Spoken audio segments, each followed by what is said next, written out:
Budget को लेकर जिले के प्रभारी मंत्री जेपीएस राठौर ने प्रेस वार्ता की। प्रेस वार्ता में मुख्य अतिथि के रूप में उत्तर प्रदेश सरकार में मंत्री और बरेली जिले के प्रभारी मंत्री जेपीएस राठौर रहे। इस अवसर पर सांसद छत्रपाल सिंह गंगवार, एमएलसी कुंवर महाराज सिंह, जिला पंचायत अध्यक्ष रश्मि पटेल, महापौर डॉक्टर उमेश गौतम, विधायक संजीव अग्रवाल, डॉक्टर राघवेंद्र शर्मा, डॉक्टर श्याम बिहारी लाल, बरेली जिला अध्यक्ष पवन शर्मा, आंवला जिला अध्यक्ष आदेश प्रताप सिंह, महानगर अध्यक्ष अधीर सक्सेना, मीडिया प्रभारी अंकित माहेश्वरी, बंटी ठाकुर, दीपक सोनकर उपस्थित रहे। आज मेरा यहाँ पर आना केंद्रीय बजट को लेकर एक विषय आप लोगों के समक्ष रखना था और देश के प्रधानमंत्री माननीय नरेंद्र मोदी जी ने एक बहुत बड़ा बजट प्रस्तुत किया है वहाँ पर, जिसमें 50,65,000 करोड़ का बजट है और इस बजट की बहुत ज़्यादा खूबियाँ हैं।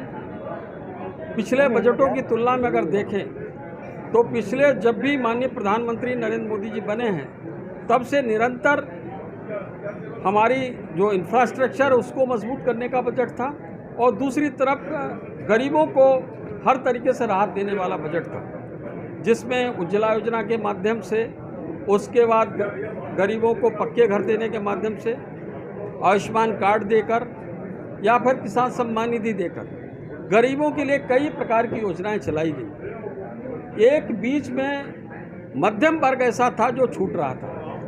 माननीय प्रधानमंत्री जी ने उस मध्यम वर्ग की झोली भरने का काम इस बार इस बजट में किया है।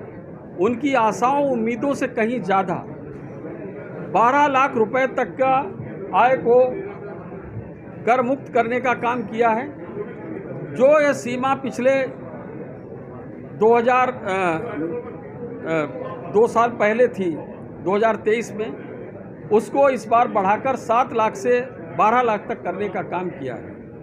और ये सीमा पूर्ववर्ती केंद्र की सरकार मनमोहन सिंह के समय 2014 में केवल 2.5 लाख रुपया थी और 2.5 लाख रुपया से बढ़ाकर माननीय प्रधानमंत्री नरेंद्र मोदी जी ने 2025 में, यानी कि लगभग 10-11 साल में ही इसको बढ़ाकर 12 लाख तक पहुंचाने का काम किया है। तो उससे पूरा हमारा जो मध्यम वर्ग है और ख़ास तौर से जो वेतनभोगी है, सैलरीड पर्सन्स हैं, वो उनमें बहुत ज़्यादा खुशहाली का वातावरण और राहत गई है। और इसके कारण सरकार के 1,70,000 करोड़ का बजट पर भार भी पड़ने वाला है, लेकिन माननीय प्रधानमंत्री जी ने इसकी चिंता किए बगैर यह साहसिक फैसला लेने का काम किया है। इसको लेकर माननीय प्रधानमंत्री नरेंद्र मोदी जी का हम सब लोग आभार व्यक्त करना चाहते हैं।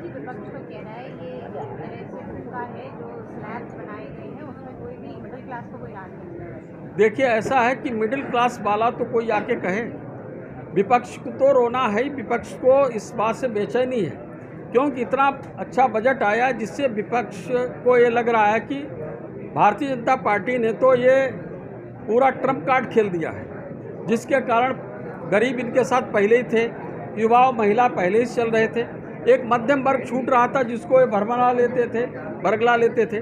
तो अब इस बजट के माध्यम से वो भी वर्ग इनसे छिटक गया है।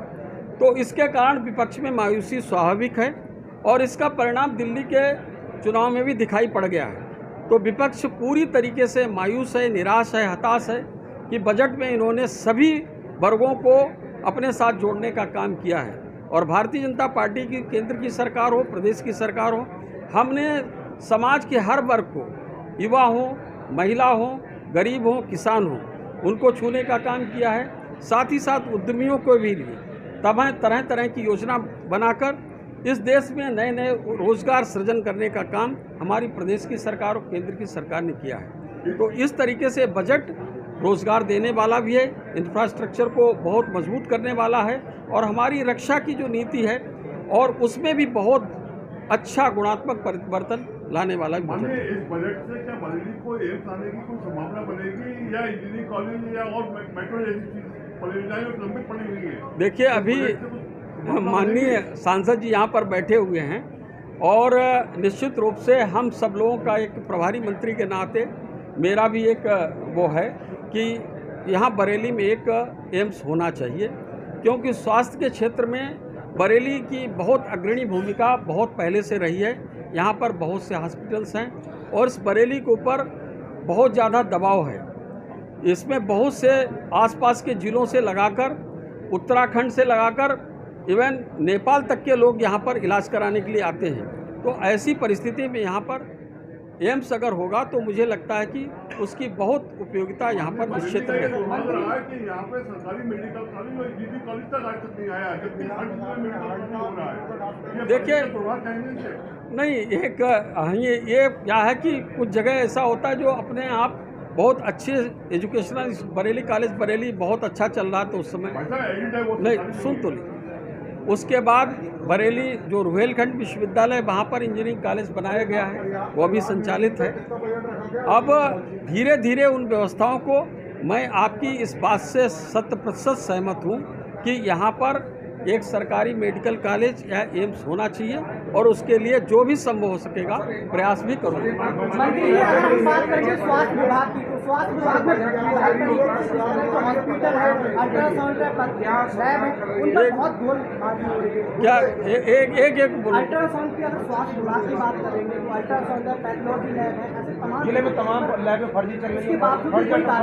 स्वास्थ्य विभाग आगे मुंह पे बैठा है और लगातार जो थोड़ा सा डॉक्टर है उनके अस्पतालों में मौत हो रही है, जांच के नाम पर से कागजी बस्ते में तैयार किया। देखिए, इसको लेकर कल स्वास्थ्य विभाग के हमारे सीएमओ भी थे, जिलाधिकारी थे, बाकी अधिकारियों के साथ गहनतापूर्वक इस पर विचार किया गया और यहाँ पर लगभग मुझे लगता है 180 के करीब प्राइवेट हॉस्पिटल्स हैं और लगभग 60 या इससे ऊपर मुझे लगता है कि सरकारी अस्पताल भी हैं।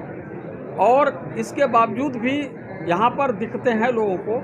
और उत्तर प्रदेश में पहला ये जिला है जहाँ पर आयुष्मान कार्ड धारक सबसे ज़्यादा लाभ लेने वाले हैं, यानी सबसे ज़्यादा बजट का उपयोग उत्तर प्रदेश में किसी जिले में होता है तो वो बरेली है।